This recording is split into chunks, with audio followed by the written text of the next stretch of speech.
The cafe fell silent as three identical little girls approached the lonely man in the corner. Their matching blue dresses swayed in unison as they stood before him, their eyes wide with hope. "Mister," the bravest one whispered, "could you pretend to be our dad? Just for today?" If that moment touched your heart, make sure to like this video and subscribe to see more stories that remind us how unexpected connections can change lives forever. Mark Davidson stared into his tea, watching the steam rise in lazy spirals above the chipped mug. The cafe buzzed with the usual Thursday afternoon crowd, couples leaning into each other's words, friends laughing over shared jokes, families with children whose voices rose and fell like waves. All that life and connection swirled around him, yet Mark sat in his island of solitude, as he had every Thursday for the past 11 months. 11 months since the accident. 11 months of raising 8-year-old Lily alone. 11 months of learning how to be both mother and father, of figuring out how to braid hair and soothe nightmares and pack lunches that wouldn't get traded away at school.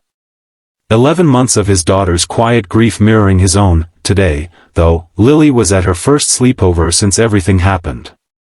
Mark had dropped her off at her friend Emma's house, watching her small shoulders square with determination as she walked up the path clutching her overnight bag.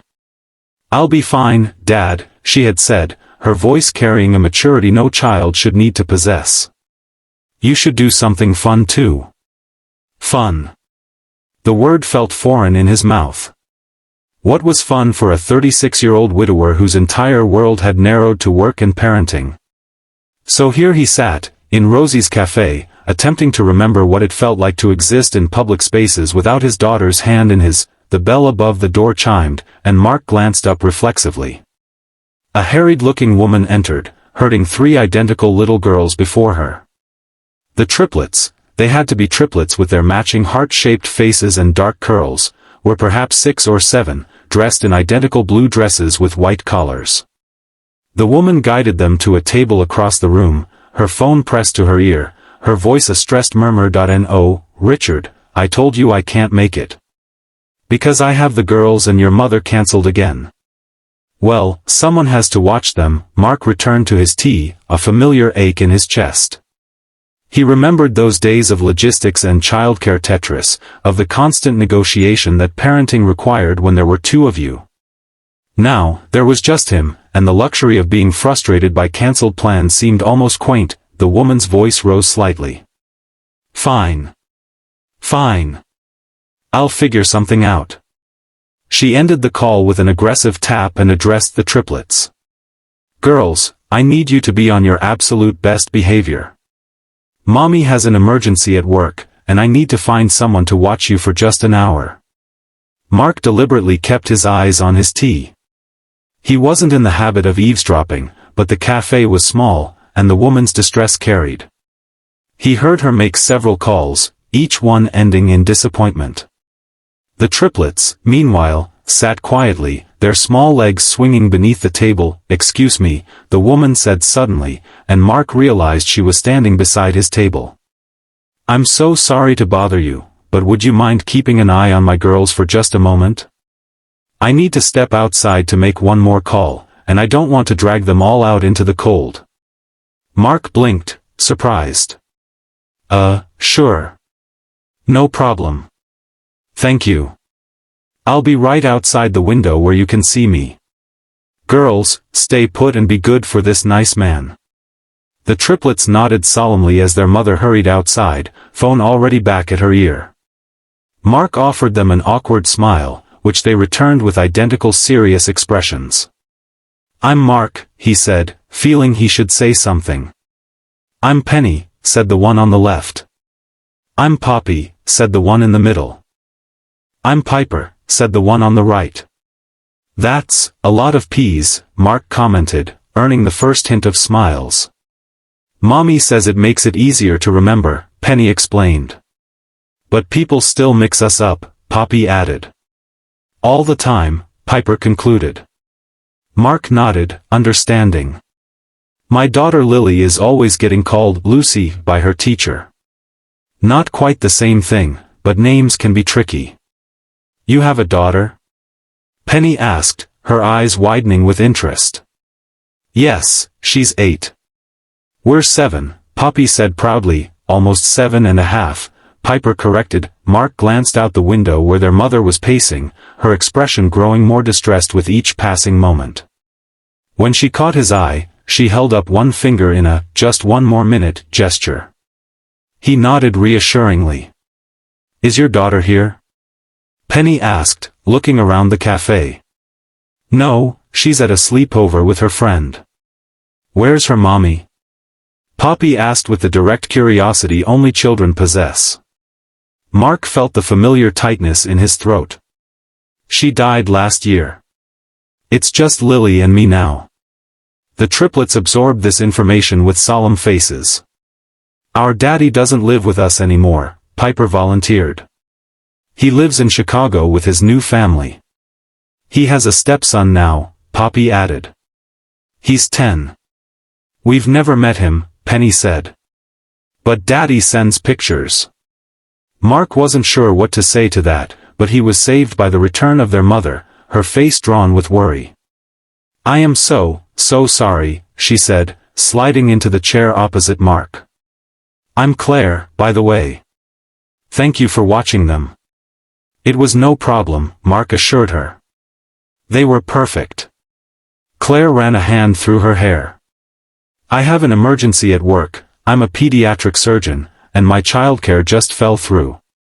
My mother-in-law was supposed to watch them, but she cancelled, and my husband is out of town, and the regular sitter is sick, and she stopped herself. I'm sorry. You don't need my life story. It's okay, Mark said. I understand. I'm a single parent too. Claire's shoulders relaxed slightly. Then you know the juggling act. I don't suppose you know any reliable babysitters who might be available on zero notice? Mark hesitated. Actually, he stopped, surprised at what he was about to offer. But looking at the 3 little girls and their exhausted mother, he found himself continuing. I could watch them. If you're comfortable with that, I mean. I'm free all evening. Claire stared at him. You're serious? I am. I'm a high school English teacher, fully background checked and everything. My daughter's at a sleepover, so I'm just killing time. They could come to my place, it's child-proofed and has plenty of toys, or I could stay at yours, whatever you're comfortable with. Claire looked torn between relief and suspicion. That's incredibly kind, but I couldn't impose. It's not an imposition, Mark said, surprising himself with how much he meant it. Honestly, the house feels too quiet with just me.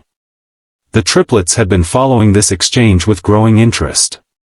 Suddenly, Penny leaned over and whispered something to her sisters, who nodded enthusiastically. Mister, Penny said, turning to Mark with earnest eyes, could you pretend to be our dad? Just for today? Claire gasped. Penny. That's not appropriate. I'm so sorry, she said to Mark. But Mark felt something shift inside him, not pain, for once, but a strange sort of recognition. It's okay, he said softly. I understand wanting something familiar when everything feels uncertain. He turned to Penny. I can't pretend to be your dad, because you already have one, even if he lives far away. But I can be a friend who takes care of you while your mom helps sick children at the hospital. Would that be okay? Penny considered this, then nodded. Okay. But can we still play family games? Mark smiled. Absolutely. 2 hours later, Mark found himself sitting cross-legged on the floor of the triplets' playroom in their modest apartment. Claire had left for the hospital after showing him around, providing her number, the girl's pediatrician's information, and detailed instructions about bedtime routines. The girls had immediately dragged him to their toy collection, which featured an impressive dollhouse. You be the dad, Poppy instructed, handing him a small plastic figure. And we'll be the kids. Who's going to be the mom? Mark asked, accepting the toy. The girls exchanged looks. There isn't one, Piper explained. Just like your family. Mark felt his throat tighten. I see. It's okay, Penny assured him. Families can be all different. That's very true, Mark said, composing himself. My Lily and I are still a family, even though it's just the two of us. And we're a family with just Mommy, Poppy said. Daddy's still family, Piper corrected. He's just far away family. Right, Mark agreed. Family is about love, not about who lives in your house. The girls nodded sagely, and then the game began. Mark found himself drawn into their imaginative world, where the plastic family went on adventures to the park, the windowsill, had picnics, using tiny plastic food, and solved mysteries, a missing toy car that had rolled under the couch. As the evening progressed, Mark helped them with dinner, macaroni and cheese that Claire had left prepared in the refrigerator, supervised toothbrushing, and read 3 bedtime stories, one chosen by each girl. Their bedroom was a symphony of pink and purple, with 3 identical beds distinguished only by the stuffed animals that presided over each pillow. Mr. Mark, Penny said as he tucked her in, do you think our daddy misses us? Mark sat on the edge of her bed. I'm absolutely certain he does. Then why doesn't he visit more? Poppy asked from the next bed. Mark chose his words carefully. Sometimes grown-ups have complicated reasons for the choices they make. But I'm sure he thinks about you every day. Our friend Zoe's parents are divorced too, Piper said. But her dad comes every weekend. Every family works out different arrangements, Mark explained. But the important thing to remember is that your mom loves you very much, and so does your dad, even if he's far away. Do you think Lily misses her mom? Penny asked. Mark nodded, feeling the familiar ache. Every day. I do too. What was she like? Poppy wanted to know. Mark smiled, finding it easier to talk about Sarah with these curious children than with the well-meaning adults in his life. She was funny and smart. She could sing really well, and she knew how to fix almost anything that broke in our house. She loved thunderstorms and hated olives. I hate olives too, Piper declared. Me too, her sisters echoed. She would have liked you 3, Mark said. She always wanted more children. The girls beamed at this, and Mark continued telling them small, everyday details about Sarah until their eyelids grew heavy. One by one, they drifted off to sleep, leaving Mark sitting in the dim glow of their nightlight, surrounded by the gentle sound of their breathing. He moved to the living room and sat on the couch, suddenly overwhelmed by the evening. He hadn't spent this much time talking about Sarah in months. Most people in his life had stopped asking, assuming the subject was too painful. And it was painful, but there was something healing about sharing her with these curious, open-hearted children who accepted his grief without judgment. Claire returned just after 10, looking exhausted but relieved. Emergency appendectomy on a 4-year-old, she explained. Everything went well. How were the girls? Perfect, Mark said. They're all asleep. Claire sank onto the couch beside him. I can't thank you enough. You saved me today. It was my pleasure, honestly. They're wonderful kids. They can be, Claire agreed with a tired smile. When they're not conspiring to drive me crazy. She hesitated. I'm sorry about what Penny said earlier, about pretending to be their dad. They've been having a hard time since the divorce. Mark nodded. Lily's been having a hard time too, in different ways. Kids are resilient, but they still feel everything so deeply. How long has it been? Claire asked gently. Since you lost your wife? 11 months. Car accident. She was coming home from a conference. Claire's eyes filled with sympathy. I'm so sorry. Thank you. Mark found himself continuing, the hardest part is watching Lily navigate it all. She's so brave, but sometimes I catch her looking at families with moms and dads, and I know she's feeling that absence. Claire nodded. The girls do the same thing with intact families. They don't remember a time when their father lived with us. They were only 3 when he left, but they still feel that something's missing. They sat in companionable silence for a moment. Would you like some tea? Claire offered. I feel like I owe you at least a cup of tea for your heroic babysitting. That would be nice, Mark said. In the kitchen, as Claire prepared the tea, she asked, so you're a teacher? High school English. I teach at Roosevelt. That must be rewarding. It is, most days. The teenagers keep me on my toes. What about you? Pediatric surgery sounds intense. Claire handed him a steaming mug. It is, but I love it. There's nothing like the feeling of helping a child heal. They carried their tea back to the living room and continued talking. Mark learned that Claire had been divorced for 4 years, that her ex-husband had moved to Chicago for work and remarried 2 years ago, that he saw the girls only a few times a year. Claire learned about Sarah, about how Mark and Lily were slowly rebuilding their lives, about the Thursday afternoon tea ritual that Mark maintained because it had been Sarah's favorite café.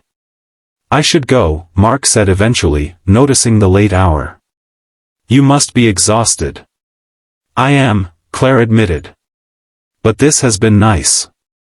Adult conversation that doesn't revolve around work is a rare commodity in my life. In mine too, Mark agreed. Mostly I talk to Lily about her school day and to my cat about why he shouldn't scratch the furniture. Claire laughed. You have a cat? Gatsby. He's ancient and grumpy, but Lily adores him. At the door, Claire hesitated. Would you maybe want to do this again sometime? Not the emergency babysitting, but the tea and conversation? Mark felt a flutter of something he hadn't experienced in a long time. Possibility. I'd like that. The girls would love to see you again too. Maybe a playdate with Lily? She'd like that. She's always wanted siblings. They exchanged numbers, and Mark stepped out into the night, feeling lighter than he had in months. The following Thursday, Mark sat in his usual spot at Rosie's cafe, but this time he wasn't alone. Lily sat across from him, sipping hot chocolate with whipped cream, while the triplets colored industriously on paper placemats. Claire sat beside him, their shoulders occasionally brushing as they talked. It wasn't a date, not exactly. It was 4 children and 2 single parents sharing an afternoon. But as Mark watched Lily show Penny how to draw a cat, as he heard Poppy and Piper giggling at something Claire had said, he felt something unfurl in his chest. Not healing, exactly, the wound of Sarah's absence would always be there, but growth around that wound. New connections forming, new possibilities emerging. Dad, Lily said, looking up from her drawing, can Penny and Poppy and Piper come over on Saturday? I want to show them my rock collection. Mark glanced at Claire, who smiled. I think that could be arranged, he said. Later, as they walked back to their cars, Lily skipping ahead with the triplets, Claire touched Mark's arm. Thank you, she said. For what? For sitting alone with your tea that day. For being the kind of person who would help a stranger. For bringing some joy back into our lives. Mark looked at the 4 girls, at how naturally Lily had slipped into the role of big sister, at how the triplets looked at her with admiration. I think we're helping each other, he said. 6 months later, Mark sat on a park bench, watching as Lily and the triplets built an elaborate sand castle in the playground. Claire sat beside him, her hand resting comfortably in his. Penny asked me something interesting.